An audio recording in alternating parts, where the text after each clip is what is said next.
السلام علیکم guys Affan horror stories میں ایک بار پھر سے خوش آمدید۔ ایک بار کا ذکر ہے ایک چھوٹے سے گاؤں میں جہاں سب لوگ اپنی روزمرہ کی زندگی میں مصروف تھے۔ اس گاؤں کے قریب ایک قدیم جنگل تھا جس سے لوگ خوف کی وجہ سے قریب جانے سے ڈرتے تھے۔ کہتے تھے کہ وہاں جنات رہتے ہیں۔ ایک دن میرے دوست عارف نے فیصلہ کیا کہ وہ جنگل کی تحقیق کرے گا۔ عارف بہت ہی بہادر اور شوقین شخص تھا۔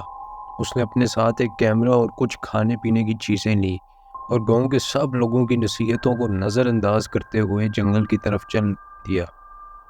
جب وہ جنگل میں پہنچا تو اس نے محسوس کیا کہ وہاں کی ہوا بہت عجیب تھی۔ ہر طرف خاموشی چھائی ہوئی تھی، صرف کبھی کبھار پرندوں کی آواز سنائی دیتی۔ عارف نے اپنے کیمرہ آن کیے اور ویڈیوز بنانا شروع کی۔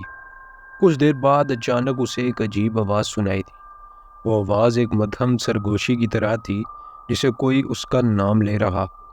عارف نے دل کو مضبوط کیا اور آواز کی طرف بڑھا۔ جو وہ آگے بڑھتا گیا وہ آواز تیز ہوتی گئی۔ عارف نے دیکھا کہ ایک سایہ اس کے سامنے آ رہا ہے۔ وہ شکل انسانی تھی مگر آنکھیں چمکتی ہوئی اور چہرہ بے حد خوفناک تھا۔ عارف کے دل کی دھڑکن تیز ہو گئی مگر اس نے خود کو سنبھالا اور پوچھا، کون ہو تم؟ وہ سایہ بولا، میں ایک جن ہوں، تم نے میری سرزمین پر قدم رکھا ہے۔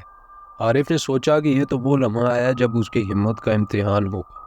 اس نے کہا، میں خوف زدہ نہیں ہوں، میں صرف جاننا چاہتا ہوں کہ تم کیا چاہتے ہو۔ جن نے کہا، میں تمہیں ایک موقع دیتا ہوں، اگر تم میری مدد کرو گے تو میں تمہیں ایک خاص طاقت دوں گا، لیکن اگر تم نے میری بات نہ مانی تو تمہاری زندگی کا کوئی بھروسہ نہیں۔ عارف نے کچھ سوچا اور کہا، میں تمہاری مدد کرنے کے لیے تیار ہوں، لیکن تمہیں مجھے یہ بتانا ہوگا کہ تمہیں کس چیز کی ضرورت ہے۔ جن نے کہا، میرے لوگوں کو آزاد کرو جو کہ اس جنگل میں قید ہیں۔ عارف نے اپنے عزم کا اظہار کیا اور جن نے اسے ایک جگہ دکھائی جہاں قید جنات تھے۔ عارف نے اپنے ہنر اور دانش مندی سے جنات کو آزاد کیا۔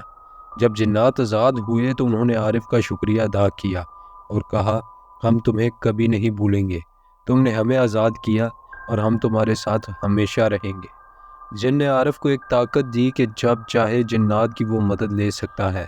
اس کے بعد جن نے کہا، اب تم اپنے گاؤں واپس جا سکتے ہو، مگر ہمیشہ یاد رکھو کہ جنات کے ساتھ دوستی کرنا آسان نہیں ہوتا۔ عارف نے جنگل سے نکلتے وقت پیچھے مڑ کر دیکھا، لیکن جنات کا سایہ اب نہیں تھا۔ وہ اپنے تجربے کے بارے میں گاؤں والوں کو بتانے واپس آیا۔ اس کی کہانی نے سب کو حیران کر دیا اور لوگوں نے جنات کے بارے میں ایک علیحدہ سوچنا شروع کر دیا۔